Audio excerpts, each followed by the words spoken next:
Good morning friends, आप सबों का हमारे चैनल के ट्यूटोरियल्स में स्वागत है। आइए हम लोग MIL Hindi AEC1 ability enhancement course 1 के लॉन्ग आंसर क्वेश्चन को डिस्कस करते हैं। पद्मावत की विषय वस्तु अथवा रूपक तत्व पर विचार कीजिए अथवा जायसीकृत पद्मावत की प्रभु भावना पर अपने विचार प्रस्तुत कीजिए। पद्मावत की विषय वस्तु अथवा रूपक तत्व पर विचार कीजिए अथवा जायसी के द्वारा कृत पद्मावत की प्रभु भावना पर अपने विचार प्रस्तुत कीजिए।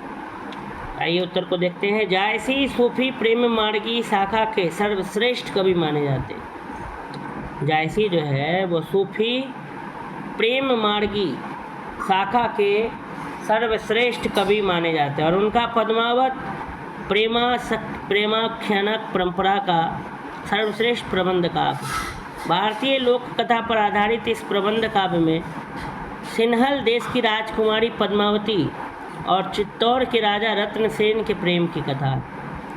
पद्मावत जो है जो जायसी के द्वारा लिखी गई है उसमें सिन्हल देश की राजकुमारी है पद्मावती और चित्तौड़ देश के राजा है रत्नसेन, उनके प्रेम की क्या है कथा है। पद्मावत का रचनाकार लौकिक कथा का वर्णन कहीं कहीं इस प्रकार करता है कि अलौकिक और परोक्ष सत्ता का आभास होता है। इस वर्णन में रहस्य का गहरा पुट भी मिलता है। प्रेम का यह लोकधर्मी स्वरूप मानव मात्र के लिए प्रेरणादायी है। फारसी की मसनवी शैली में रचित इस काव्य की कथा सर्गों या अध्यायों में बटी हुई नहीं है, बराबर चलती रहती है। स्थान स्थान पर शीर्षक के रूप में घटनाओं और प्रसंगों का उल्लेख अवश्य है। जायसी ने काव्य रचना के लिए दोहा चौपाई की शैली अपनाई। दोहा चौपाई भाषा न कि ठेठ अवधि है और काव्य शैली अत्यंत प्रौढ़ और गंभीर।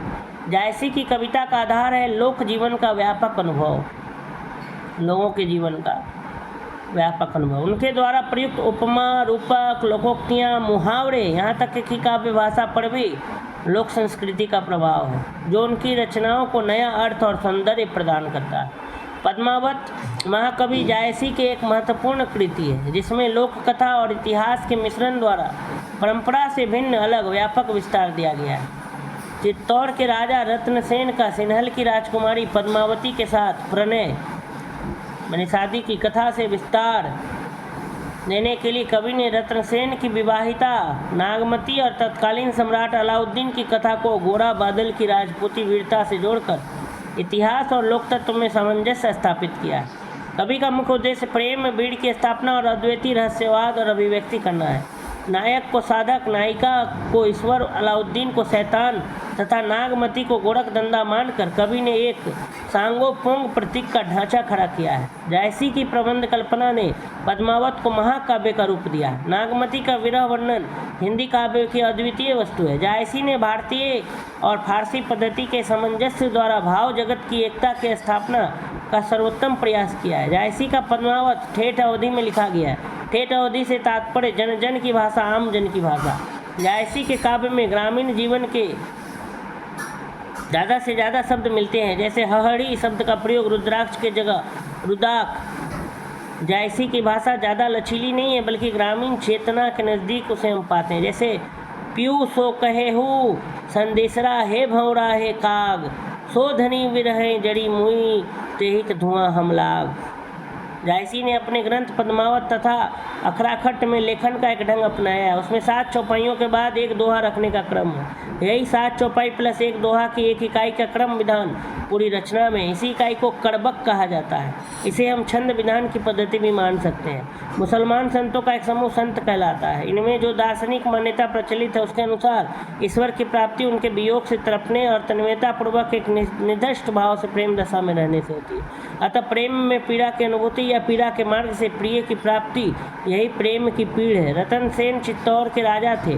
उन्होंने बड़ी प्रेम साधना के उपरांत पद्मावती को प्रेमिका पत्नी के रूप में प्राप्त किया। अलाउद्दीन दिल्ली का मुसलमान शासक था। उसने पद्मावती के रूप की प्रशंसा सुनकर उसे पाने के लिए चित्तौड़ पर आक्रमण कर दिया। राघव चेतन रतनसेन का दरबारी पंडित था। किसी कारण उसे राजा ने दरबार से निकाल दिया। उसी ने बदला लेने होती अलाउद्दीन को प्रेरित किया। इसी प्रेम कथा पर जायसी ने अपना पद्मावत काव्य लिखा है। वहीं से ये दोनों अंश लिए गए हैं। तो पद्मावत की जो विषय वस्तु है उस पर हमको प्रकाश डालना था। तो पद्मावत जो है वो जायसी सूफी प्रेम मार्गी शाखा के सर्वश्रेष्ठ कवि माने जाते हैं, उन्हीं के द्वारा लिखी गई है। ये भारतीय लोक कथा पर आधारित है। ये सिन्हल देश के जो राजकुमारी है पद्मावती, और उनको चित्तौड़ के राजा रत्नसेन से प्रेम हो जाता है। चित्तौड़ के राजा रत्नसेन को सिन्हल देश की राजकुमारी पद्मावती से प्रेम हो जाता है और वो पत्नी के रूप में प्राप्त कर लेते हैं। उनकी तारीफ सुनकर के जो है अलाउद्दीन खिलजी जो है उसे पाना चाहता है। तो इसी पर जो है पद्मावत लिखा गया है। वो आक्रमण कर देता है चित्तौड़ पर आकर के, ठीक है, पद्मावती को प्राप्त करने के लिए। वही लिखा है कि जायसी सूफी प्रेम मार्गी शाखा के सर्वश्रेष्ठ सबसे अच्छे कवि माने जाते हैं। प्रेम मार्गी शाखा माने प्रेम वाला अगर कोई भी कविता है, ठीक है, तो उसमें श्रेष्ठ कवि जायसी का स्थान है।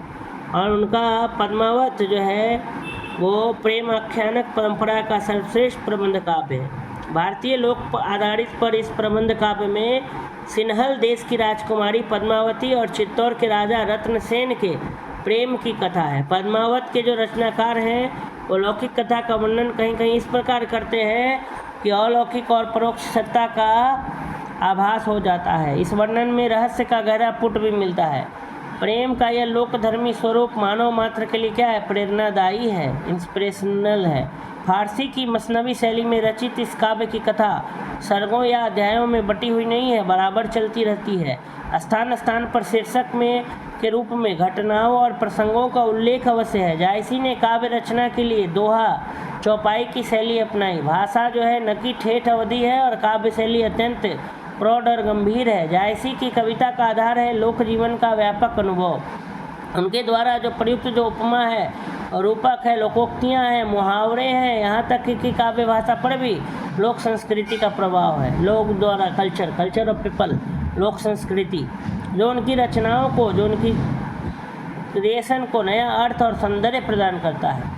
पद्मावत महाकवि जायसी की एक महत्वपूर्ण कृति है जिसमें लोक कथा और इतिहास के मिश्रण द्वारा परंपरा से भिन्न व्यापक विस्तार दिया गया है। चित्तौड़ के राजा रत्नसेन का सिन्हल की राजकुमारी पद्मावत के साथ प्रणय की कथा से विस्तार देने के लिए कवि ने रत्नसेन की विवाहिता नागमती और तत्कालीन सम्राट अलाउद्दीन की कथा को गोरा और बादल की राजपूती वीरता से जोड़कर इतिहास और लोक तत्व में सामंजस्य स्थापित किया है। कवि का मुख्य उद्देश्य प्रेम में बीड़ की स्थापना, अद्वैतीय रहस्यवाद की अभिव्यक्ति करना है। नायक को साधक, नायिका को ईश्वर, अलाउद्दीन को शैतान तथा नागमती को गोरख धंधा मानकर कवि ने एक सांगोपांग प्रतीक का ढांचा खड़ा किया है। जायसी की प्रबंध कल्पना ने पद्मावत को महाकाव्य का रूप दिया है। नागमती का विरह वर्णन हिंदी काव्य की अद्वितीय वस्तु है। जायसी ने भारतीय और फारसी पद्धति के सामंजस्य द्वारा भाव जगत की एकता की स्थापना का सर्वोत्तम प्रयास किया है। जायसी का पद्मावत ठेठ अवधि में लिखा गया है। ठेठ अवधि से तात्पर्य जन जन की भाषा, आम जन की भाषा है। जायसी के काव्य में ग्रामीण जीवन के ज़्यादा से ज़्यादा शब्द मिलते हैं, जैसे हरी शब्द का प्रयोग या रुद्राक्ष के जगह रुदाक इत्यादि। जायसी की भाषा ज़्यादा लचीली नहीं है, बल्कि ग्रामीण चेतना के नज़दीक हम उसे पाते हैं। जैसे पीऊ सो कहेहू संदेशरा, हे भवरा हे काग, सो धनी विध हैं जड़ी मुई, तेहिक धुआं हम लाग। पीऊ सो कहे हूँ संदेशरा, हे भंवरा हे काग, काग मने कौआ, सो धनी विधय जड़ी मुई, तेहिक धुआं हम लाग। जायसी ने अपने ग्रंथ पद्मावत तथा कराकट में लेखन का एक ढंग अपनाया। उसमें 7 चौपाइयों के बाद एक दोहा रखने का क्रम है। 7 चौपाई प्लस एक दोहा, इसको हम कड़बक कहते हैं। कड़बक 7 चौपाई प्लस एक दोहा, इसे हम छंद विधान की पद्धति भी मान सकते हैं। मुसलमान संतों का एक समूह संत कहलाता है। इनमें जो सूफी संत, इनमें जो दार्शनिक मान्यता प्रचलित है, उनके अनुसार ईश्वर की प्राप्ति उनके वियोग से तड़पने और तन्मयता पूर्वक एक निष्ठा भाव से प्रेम दशा में रहने से होती है। अतः प्रेम में पीड़ा की अनुभूति, प्रेम में दर्द की अनुभूति या पीड़ा के मार्ग से प्रिय की क्या होती है, प्राप्ति, यही प्रेम की पीड़ है। रत्नसेन चित्तौड़ के राजा थे। उन्होंने बड़ी प्रेम साधना के बाद उपरांत पद्मावती को प्रेमिका पत्नी के रूप में प्राप्त किया। और अलाउद्दीन दिल्ली के मुसलमान शासक थे। उसने पद्मावती के रूप की जो सुंदरता है उसकी प्रशंसा सुनकर उसे पाने के लिए चित्तौड़ पर आक्रमण कर दिया। ठीक है। बाद में पता चला कि जो राजा जो रतन सेन थे उनके दरबारी पंडित थे राघव चेतन, ठीक है, उन्होंने उसे रतन सेन ने दरबार से निकाल दिया था। तो वही राघव चेतन जो है वो बदला लेने के लिए अलाउद्दीन के पास चले गए। अलाउद्दीन को प्रेरित किए कि जो है रतन सेन की पत्नी बहुत सुंदर है, चलिए उसको आप पा लीजिए, उस पर अटैक कर दीजिए। इसी प्रेम कथा पर जायसी ने अपना पद्मावत काव्य लिखा है, ठीक है, वहीं से ये दोनों अंश लिए गए हैं। अगर आपको और डिटेल में जानना है तो आप पद्मावत जो है कविता सर्च कर सकते हैं कि आखिर उसकी कविता के लाइंस क्या हैं। तो आप ज़रूर जा कर के पद्मावत कविता को एक बार सर्च करके पढ़ें कि क्या जायसी ने लिखा है पद्मावत में।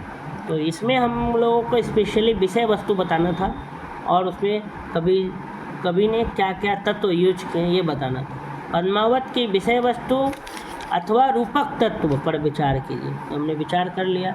आप सबों का हमारे चैनल में जुड़ने के लिए बहुत बहुत धन्यवाद।